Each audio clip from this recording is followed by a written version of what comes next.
समस्त यदुवंशियों के समक्ष तुम्हें विशेष आदर प्रदान करना चाहते हैं। और यही नहीं, तुम्हारे लिए एक विशेष घोषणा भी करेंगे स्वयं द्वारकाधीश श्री कृष्ण। किंतु मेरा विशेष सम्मान, क्या मैं जान सकता हूं कि द्वारकाधीश ऐसा क्यों करना चाहते हैं? सोमदेव, मेरी बात मानिए। मैं चाहता हूं कि आप इन सब बातों को भूलकर मेरे साथ अनिरुद्ध की रक्षा करने के लिए चलिए। आइए आइए। हाँ, जाओ जाओ, अवश्य जाओ, तुम्हारी इच्छा। वैसे भी द्वारकाधीश श्री कृष्ण के द्वारा सम्मानित होना कोई इतनी बड़ी बात थोड़ी ना है सोमदेव। तुम्हें नहीं मिलेगा तो किसी और को मिल जाएगा सम्मान। किंतु हाँ, इस समय तुम्हारा शाम के साथ जाकर वो युद्ध लड़ना अत्यंत आवश्यक है। देखिए सोमदेव, अब तो बलराम जी ने भी स्वीकृति दे दिया। अब तो चलिए चलिए चलिए। नहीं, युद्ध से कहीं अधिक मेरे लिए महत्वपूर्ण सम्मान है। श्री कृष्ण के हाथों सम्मानित होना कोई साधारण बात नहीं है। यदि द्वारकाधीश स्वयं हमें इस उत्सव में आमंत्रित कर रहे हैं तो हमें वहां अवश्य जाना चाहिए। वाह दाऊ वाह, आप तो बड़े बुद्धिमान होते जा रहे हैं। कितनी चतुराई से सोमदेव को युद्ध ना करने के लिए और उत्सव में आने के लिए आपने मना लिया। वाह वाह वाह वाह। देखो अनिरुद्ध, तुम्हें विश्वास था ना तुम्हारे पितामह तुम्हें बचाने आएंगे, किंतु श्री कृष्ण के स्थान पर एक संदेश आया है। अवश्य यह संदेश मुझे भयभीत करने के लिए होगा, किंतु इस संदेश से भयभीत होकर मैं तुम्हें मुक्त नहीं करूंगा। संदेशवाहक, बताओ तो क्या लिखा है श्री कृष्ण ने संदेश में? द्वारिका में एक भव्य उत्सव का आयोजन किया गया है, जिसमें समस्त यदुवंशियों को विशेष रूप से आमंत्रित किया गया है। और लिखा है कि श्री कृष्ण इस महोत्सव में आपको सभी यदुवंशियों के समक्ष सम्मानित करना चाहते हैं, और इस विशेष उत्सव पर वो आपके लिए विशेष घोषणा भी करना चाहते हैं। द्वारिकाधीश मुझे सम्मानित करने की बात कर रहे हैं, लेकिन मैंने उनके पौत्र को बंदी बना रखा है। यदि श्री कृष्ण मुझे सम्मान देंगे तो मेरा सम्मान पूरे भारतवर्ष में बढ़ जाएगा, और साथ में यदुकुल में भी मेरा प्रभुत्व बढ़ जाएगा।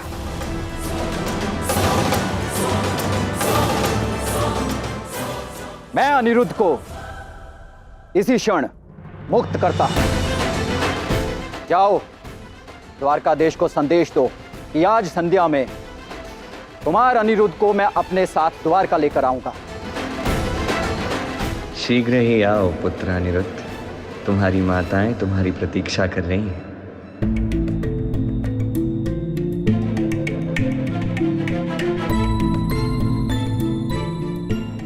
राधा, मुझे तो अनिरुद्ध की चिंता में कुछ भी अच्छा नहीं लग रहा है। तुम चिंता मत करो रुक्मिणी, कृष्ण ने कहा है ना कि अनिरुद्ध आएगा तो अवश्य आएगा, देख लेना।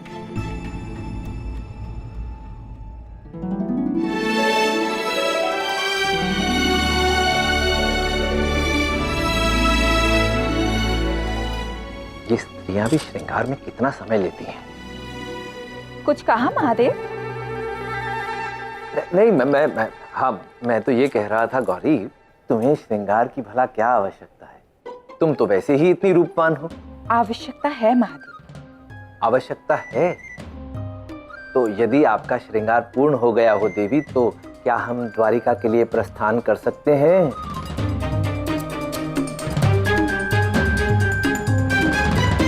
पता नहीं महादेव, आज मुझे इस श्रृंगार में कुछ अभाव लग रहा है। अभाव? कैसा अभाव? ठीक तो है, सब अच्छा लग रहा है। प्रेम का अभाव महादेव।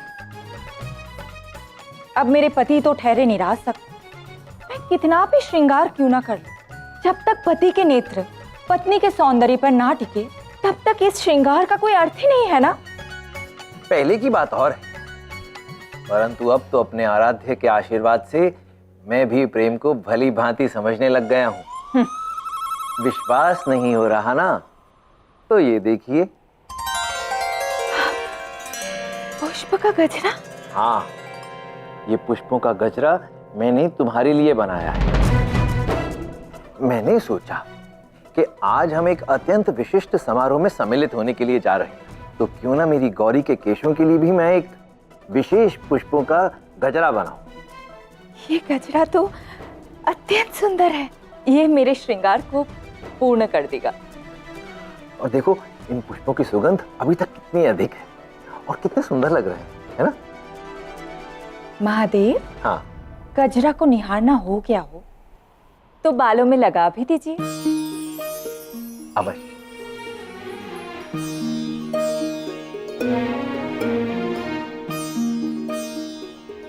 अत्यंत सुंदर। महादेव, श्री कृष्ण की भांति आप भी प्रेम को थोड़ा थोड़ा समझने लगे हैं।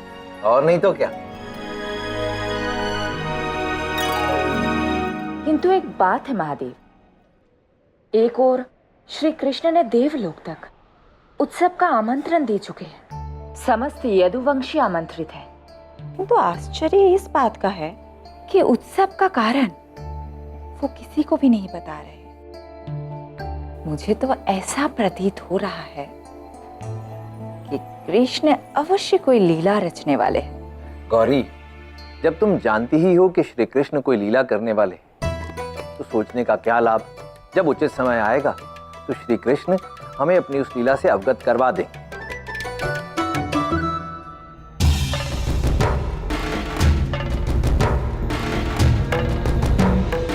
राधा, हम यहाँ क्यों आए हैं? श्री कृष्ण तो यहाँ है भी नहीं, और वैसे भी हम तो इस उत्सव में सम्मिलित हैं ही नहीं ना। रुक्मिणी, हमें यहाँ औपचारिक रूप से सब कुछ संभालना होगा। सभी अतिथियों और यदुवंशियों के स्वागत के लिए हमें यहाँ रहना आवश्यक है। और वैसे भी जब कृष्ण आएगा, आयोजन प्रारंभ होगा, तो हम यहाँ से चले जाएंगे। और है तो कृष्ण और गोपियों का आयोजन ही ना। श्री कृष्ण ने कहा था हमें यहाँ संध्या तक रुकना है, किंतु यहाँ उत्सव जैसा तो कुछ भी नहीं है। श्री कृष्ण ने यदुवंशियों को ही नहीं, देवताओं को भी बुलाया है, किंतु हम तो राधा को प्रसन्न देखने के लिए रुके हैं। पर अभी तक तो श्री कृष्ण भी नहीं आए। इतने बड़े आयोजन में जहाँ देवताओं से लेकर मनुष्य तक सभी उपस्थित रहेंगे, वहाँ सभी का ध्यान रखना पड़ता है राधे। किंतु आज सबसे अधिक मुझे स्वयं की भावना को संभालना पड़ रहा है।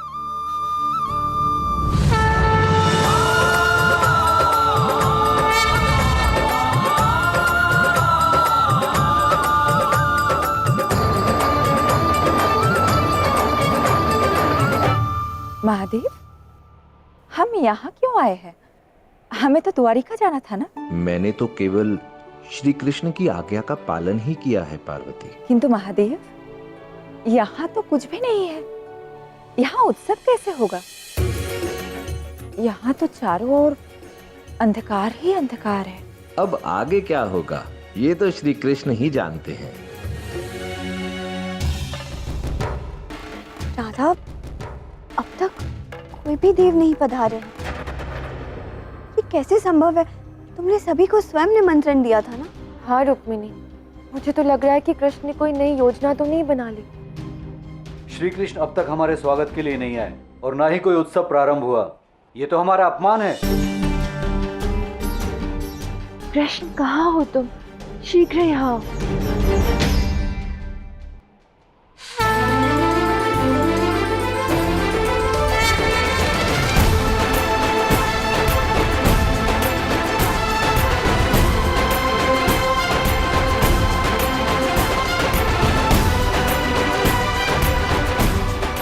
कृष्ण वृंदावन के वेश में।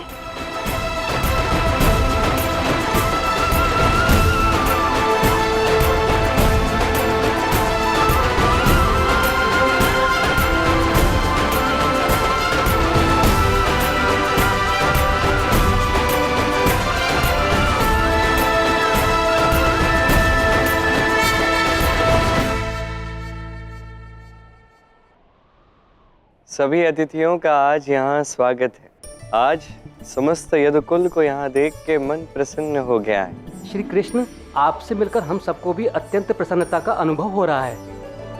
किंतु द्वारकाधीश, आज आपने ये ग्वाल वेश किस लिए धारण किया है? आज जितना विशाल उत्सव यहाँ हो रहा है उससे कहीं अधिक विशाल उत्सव मेरे मन में हो रहा है। जब भी एक ग्वाल वेश में धारण करता हूँ तो मेरा मन और भी अधिक प्रसन्न हो जाता है। इस ग्वाल वेश से मेरे जीवन का सबसे अधिक अद्भुत, सबसे अधिक सुंदर, सबसे अधिक अनमोल समय जुड़ा है। और जब भी ये वेश धारण करता हूँ वो सभी स्मृतियां पुनः एक बार जीवित हो जाती हैं। मैं बरसाना की एक लड़की से प्रेम करता हूँ, प्रेम करता हूँ, प्रेम।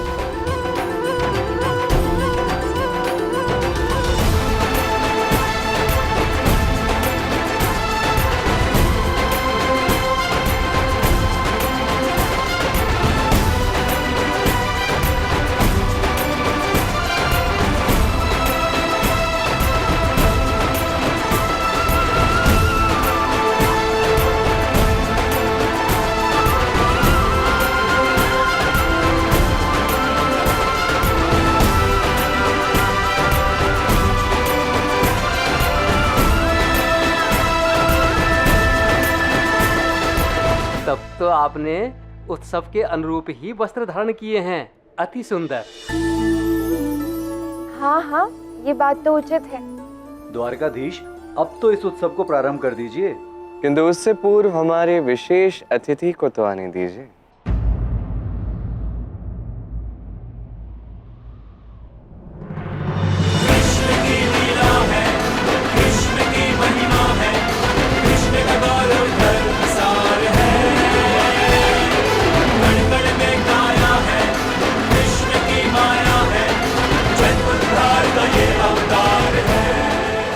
प्रणाम सोमदेव जी।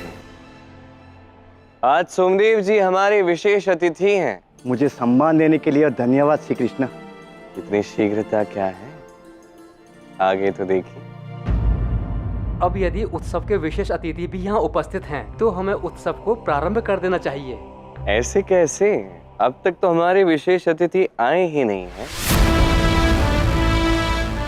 ये क्या कह रहे हैं? अभी तो आपने घोषणा की थी कि मैं विशेष अतिथि हूँ। हाँ हाँ, अब तो विशेष है और आप यहाँ उपस्थित भी हैं। किंतु अब कोई और विशेष अतिथि भी आने वाला है। आना, कोई तो बहुत बड़ा खेल खेल रहा है इस बार।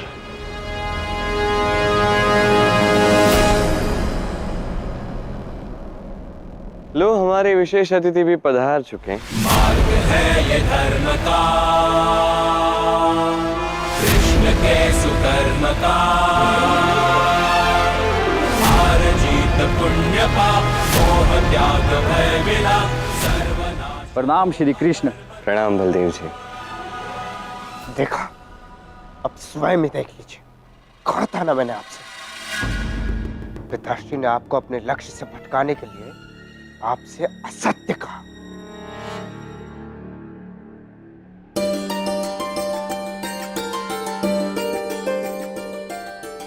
जीते रहो।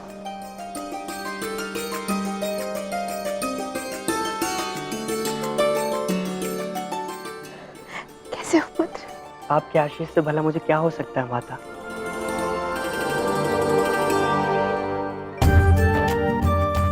मुझे पूर्ण विश्वास था कि तुम शीघ्र लौट कर आओगे। और मैं आपका विश्वास कैसे तोड़ सकता था माता? आज आप हमारे इस भव्य उत्सव में विशेष अतिथि हैं बलदेव जी। श्री कृष्ण किसी को बुलाएं और वो ना आए, ये कभी हो ही नहीं सकता। श्री कृष्ण, आपने जो मेरे साथ अभद्रता की है उसका परिणाम युद्ध होगा।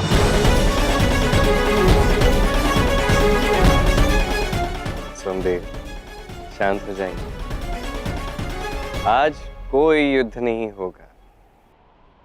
आज तो प्रेम का दिवस है।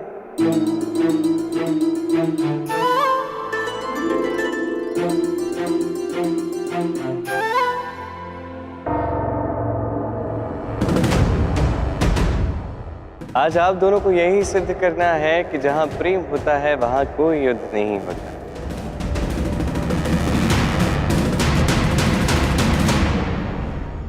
आज हमारे एक नहीं दो विशेष अतिथि होंगे, सोमदेव और बलदेव। आप यही चाहते हैं ना कि आप द्वारका को सिद्ध कर सके कि जहां प्रेम होता है वहां युद्ध नहीं होता। मैं चाहता हूं कि आप दोनों यदुकुल के गौरव कहलाएं, कलंक नहीं।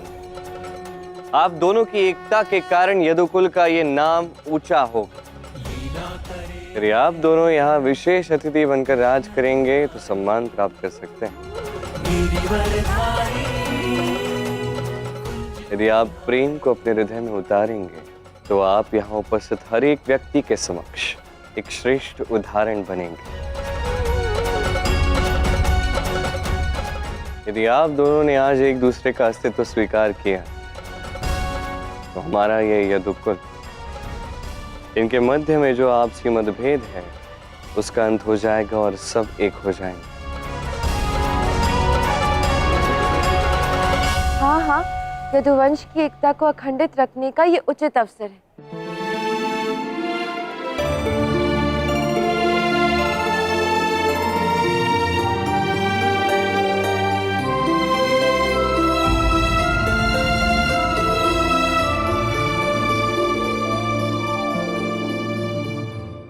अति उत्तम का ना, अति उत्तम।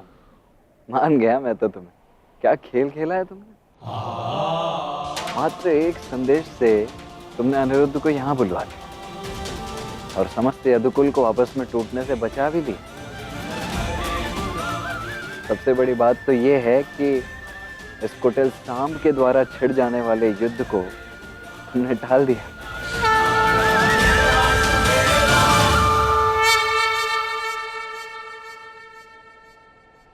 श्री कृष्ण, वास्तव में आपसे श्रेष्ठ शासक और कोई नहीं। हमें क्षमा करें। आपसी मतभेद के कारण मुझसे बहुत तुच्छ कार्य हुआ है, मुझे क्षमा कीजिए। मैंने आपके पुत्र अनिरुद्ध को बंदी बनाया। आज क्षमा का नहीं, प्रेम का दिवस है। जो भी हुआ उसे भूल जाएंगे। द्वारकाधीश की, द्वारकाधीश की, द्वारकाधीश की, द्वारकाधीश की।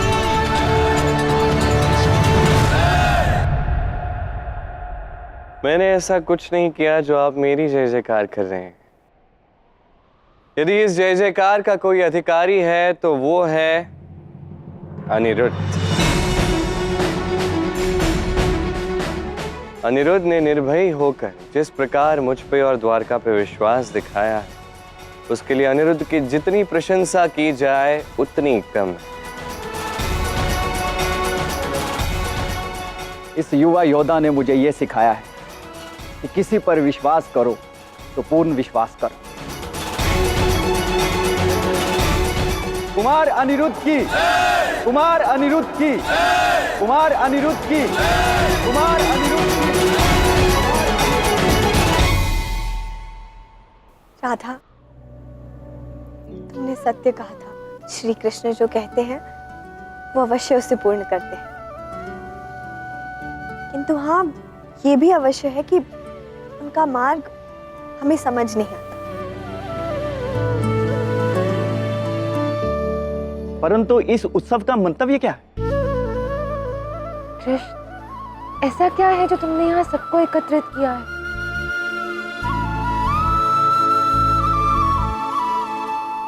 देखा, मैंने कहा था ना, आज प्रेम का दिवस है। जब भी कोई व्यक्ति प्रेम की पराकाष्ठा में अपना जीवन जीता है तो उसके सम्मान में ये दिवस मनाया जाता है। इसलिए मैं सदा भद्रपद की शुक्लाष्टमी को राधाष्टमी कहता हूं। ब्रिज श्रृंगार सी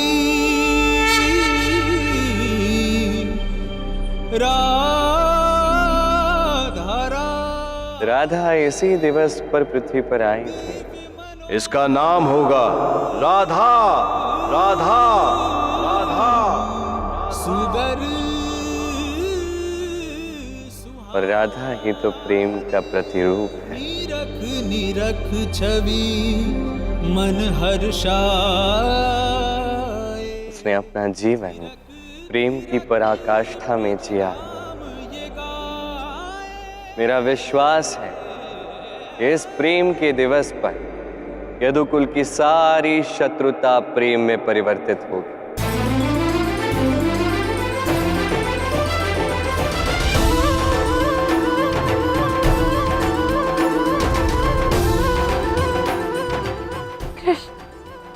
मैं तो भूल ही गई थी कि आज मेरा जन्म दिवस है। पर मैं तो नहीं भूला राधे।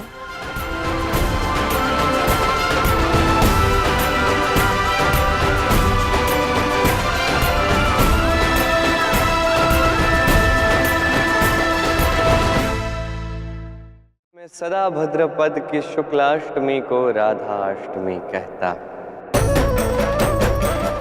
राधा इसी दिवस पर पृथ्वी पर आई थी।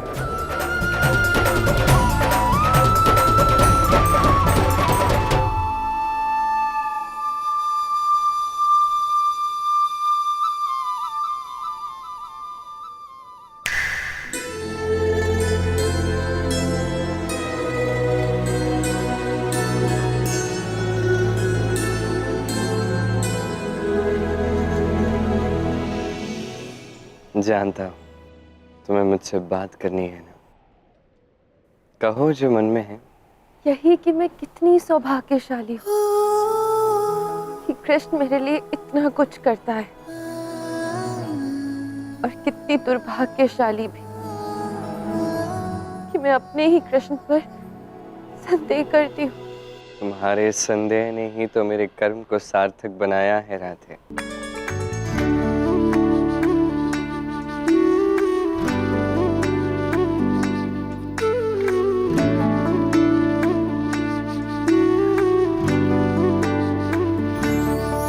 तुम प्रेम हो, तुम प्रीत हो, मन मीत। जन्मदिन भूल गए, परंतु ये मटकी भी। तुम प्रेम हो, तुम प्रीत हो, मन मीत हो, राधे मेरी मन मीत हो। तुम प्रेम हो, तुम प्रीत हो, मेरी बांसुरी का गीत हो।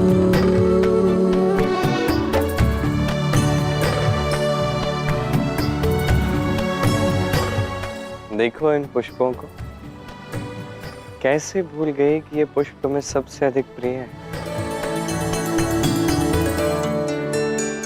पर कृष्ण, ये समय ऐसा है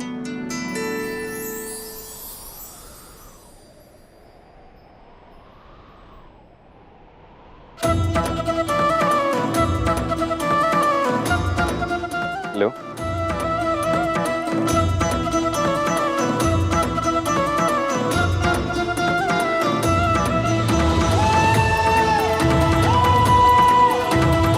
मारो मुझे।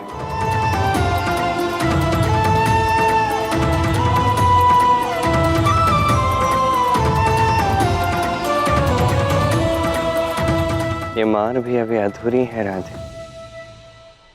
भूल गई मेरे अपराध पर मुझे इसी से मारती थी तो ये समय भी मेरे कर्म लाए। तो मैं गोलोक नहीं आ सकता और मेरे कारण तुम नहीं जा सकते।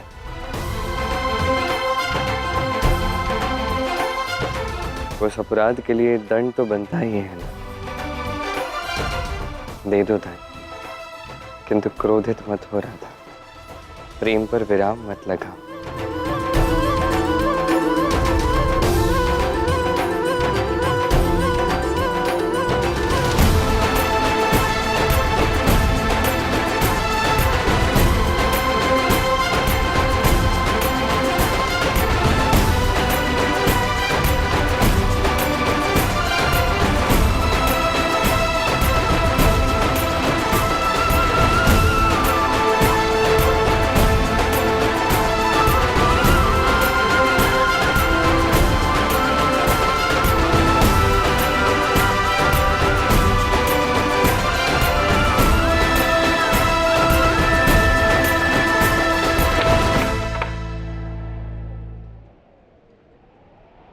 नहीं कृष्ण, मैं ऐसा नहीं कर सकती।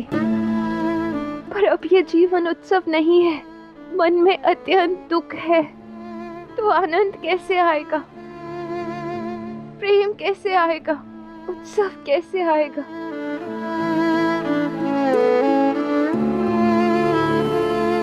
आएगा, क्योंकि उसकी आवश्यकता है राधे। अर्थात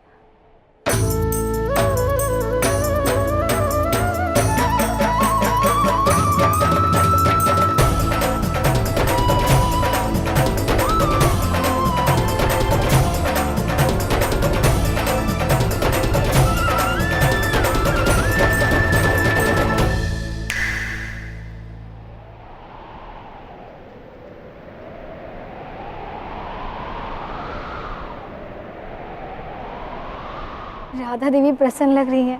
अब हम उत्सव मना सकते हैं।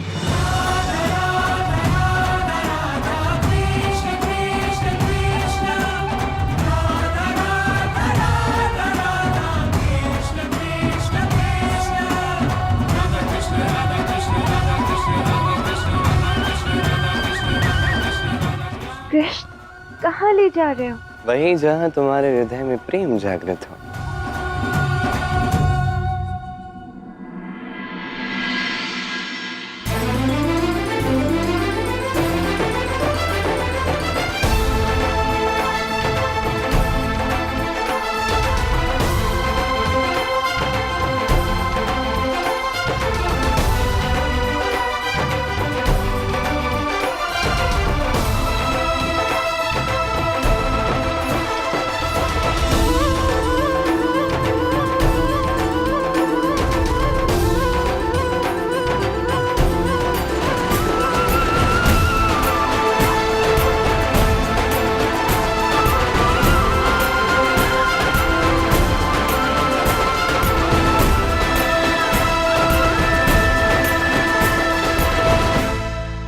अब पुनः कहाँ ले जा रहे हो कृष्ण? तुम्हारे मन में और आनंद और उल्लास भरने।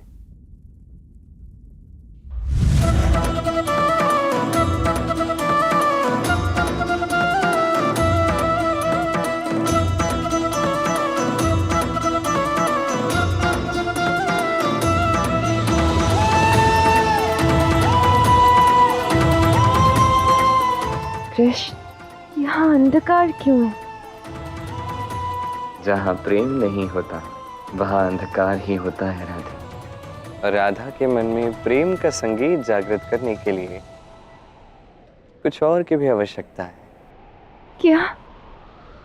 मेरे हृदय के स्वर।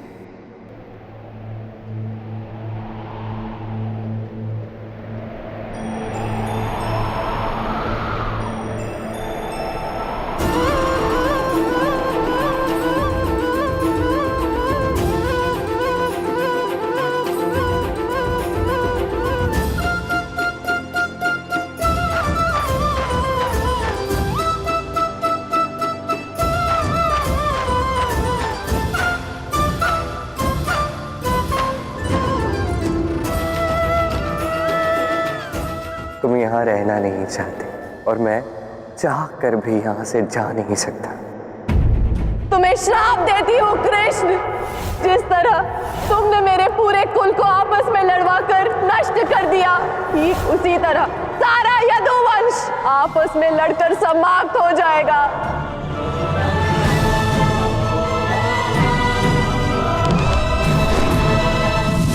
राधा, तुम्हारे अंत का भय मुझे सता रहा है कृष्ण। ऐसे में कैसे मैं तुमसे पुनः प्रेम करूं?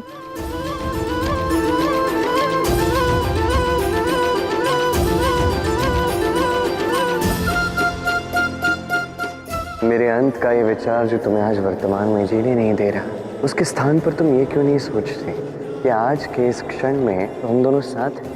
ये विचार ही औषधि है राधा।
देखो राधे, हमारी प्रेम से पुनः ब्रह्मांड प्रज्वलित हो चुका है। तुम्हारी इच्छा पूर्ण होगी राधा। तुम मुझे दोगुना प्रेम करोगे और ये इस दोगुने प्रेम का प्रारंभ है।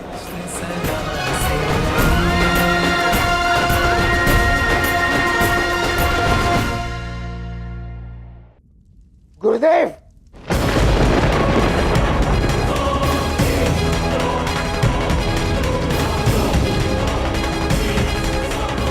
जय शिव शंभू। स्मरण रखना कि यज्ञ में किसी का ध्यान तोड़ना बहुत बड़ा। मैं जानता हूँ कि यज्ञ में विघ्न डालना पाप, किंतु क्या अपने शिष्य को हराना पाप नहीं है गुरुदेव? आपने जैसा जैसा कहा मैंने वैसा किया, किंतु आपने क्या किया? पिताश्री को रोका? अरे गुरुदेव, रोकना तो दूर, उन्होंने तो यदुवंशियों के मध्य के संबंध को और अच्छा बना दिया है। गंधारी का श्राप है। तुम्हें श्राप देती हूँ कृष्ण। जिस तरह तुमने मेरे पूरे कुल को आपस में लड़वाकर नष्ट कर दिया, ठीक उसी तरह सारा यदुवंश आपस में लड़कर समाप्त हो जाएगा। एक माँ का श्राप निष्फल नहीं जा सकता। कुरुवंशियों की भांति यदुवंशी भी आपस में लड़ मरेंगे, परंतु तुम इस युद्ध का कारण नहीं बन सकते। उसे ढूंढना है जो कृष्ण का अंत निश्चित कर सके। भले यदुवंशियों के मध्य कोई और युद्ध कराए, किंतु वासुदेव श्री कृष्ण का अंत सांब ही रचेगा। मुझे आभास हो रहा है सांब वो तुम नहीं हो। गुरुदेव, आपके कहने का अर्थ क्या है? इस खेल का आरंभ तुमने किया, परंतु अंत किसी और को करना है। अंतिम शस्त्र किसी और का होगा। मुझे बताइए क्या करना होगा, कैसे ढूंढे उसे जो बनेगा वासुदेव श्री कृष्ण के अंत का परम शस्त्र। समय दो ताकि मैं उसको परख सकूं जिसकी नियति में कृष्ण का अंत हो। रुक्मिणी, क्या तुम्हें भी महादेव की ने बुलाया है? हाँ, तुम्हें भी बुलाया है? हाँ। पर क्यों? चलो चलकर देखते हैं।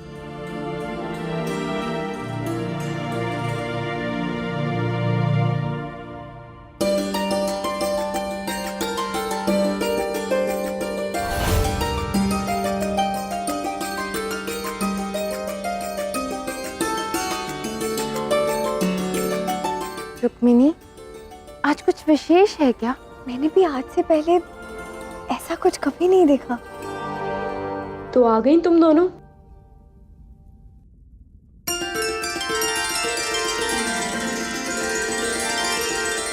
जीते रहो। तुम दोनों की ही प्रतीक्षा कर रही थी मैं। माता, आज कुछ विशेष है क्या? मेरा प्रेम है तुम दोनों के लिए। प्रसन्न जो हूँ तुम दोनों से। हमसे? तो क्यों? क्योंकि कल के उत्सव में कृष्ण को इतने वर्षों में प्रथम बार मैंने इतना प्रसन्न देखा है, मानो उसके सारे दुख समाप्त हो गए हों। और ये केवल राधा अष्टमी के उत्सव के कारण ही हुआ। और राधा ही तो प्रेम का प्रतिरूप है। उसने अपना जीवन प्रेम की पराकाष्ठा में जिया। वो सब तो होना ही था माता, क्योंकि कृष्ण ने जो चाहा है उसे अंततः प्राप्त हुआ है। हाँ, मेरा पुत्र है ही ऐसा, जो चाहता है वो प्राप्त कर ही लेता है। श्री कृष्ण को भूत भविष्य सबका ज्ञान होता है ना? ऐसा नहीं, कुछ बातें ऐसी हैं जो कृष्ण भी नहीं जानता। असंभव। हाँ माता, श्री कृष्ण को तो सदा सब कुछ ज्ञात होता है। इसका उत्तर तो अब कृष्ण स्वयं ही देगा। मैंने बुलाया है उसे।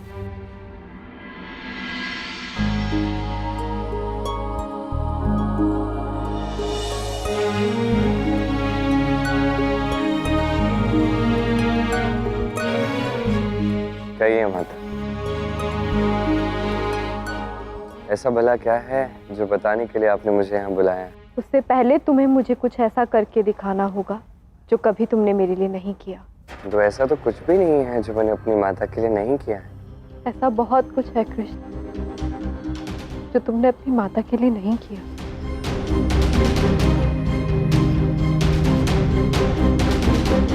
कृष्ण जैसा पुत्र पाकर आपसे अधिक सौभाग्यशाली और कोई भी नहीं है, फिर आप ऐसा क्यों कह रही हैं?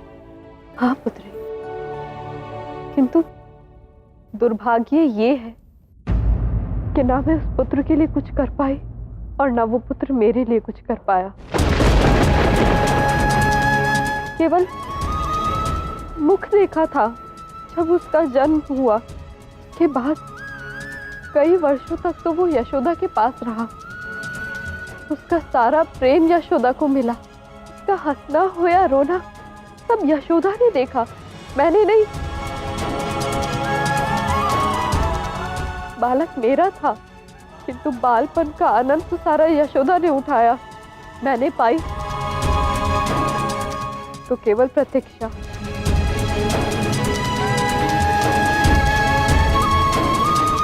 कई बार ऐसा लगता था कि मैं कैसी माँ हूँ जो अपने पुत्र की किलकारी नहीं सुन पाई। और ईर्ष्या होती थी यशोदा से। फिर आभास हुआ कि मेरा कृष्ण जो कुछ कर रहा था वो मेरे लिए ही तो कर रहा था। उसका प्रत्येक चमत्कार, मुख पे ब्रह्मांड दिखाना हो, असुरों का संहार,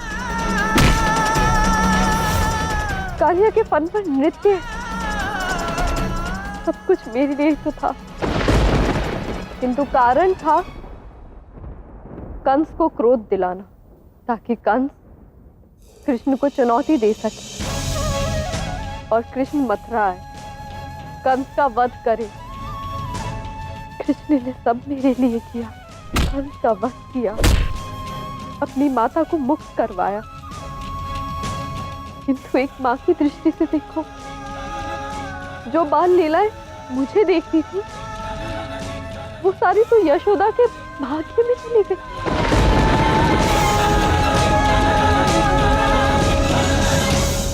माँ, वो समय तो बीत गया, किंतु अब तो हम साथ हैं ना। किंतु कृष्ण, वो समय मैं जीना चाहती हूँ। तुम सबके लिए कितना कुछ करते हो, तो क्या एक बार अपनी माँ के लिए कुछ नहीं करोगे? अब क्या चाहती हो माँ, बस कहो। वो मटकी देख रहे हो? मैं चाहती हूँ कि आज वो मटकी तुम तोड़ो। उस पल के लिए मैं बार बार जन्म ले सकती हूँ। और इस कर्म के लिए तो कृष्ण कोटि कोटि बार जन्म ले सकता है माँ।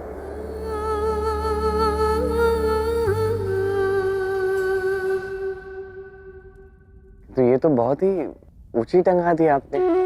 मैंने तो सुना है कि बाल शिखर बनाकर अपने मित्रों के साथ तुम ऊंची से ऊंची मटकी तोड़ दिया करते थे। मैंने सदा से ये सब छिप कर किया है माँ। अब अपनी माता की इतनी सी बात भी नहीं मानोगे?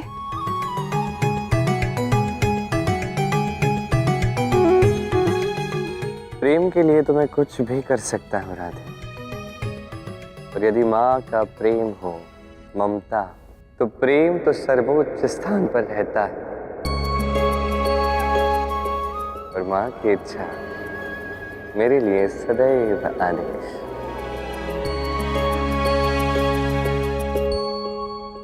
ये अत्यंत ऊंचाई पर है, ये कुछ अधिक ही ऊंचा नहीं है। मैं कैसे कर सकता हूँ? ये असंभव कार्य है। राधा के लिए सृष्टि के कुंभ को तोड़कर तारे ला सकते हो, रुक्मणी के लिए ब्रह्मांड के एक छोर से दूसरे छोर तक जा सकते हो, किंतु अपनी माता के लिए एक मटकी नहीं तोड़ सकते। कदाचित मेरे भाग्य में ये है ही नहीं। माखन चोर का ये रूप मेरा पुत्र केवल यशोदा को ही दिखाना चाहता है। माता, आप कहाँ चली? माता, कृष्ण तो ठिठोली कर रहा है। कृष्ण, बहुत हो गया।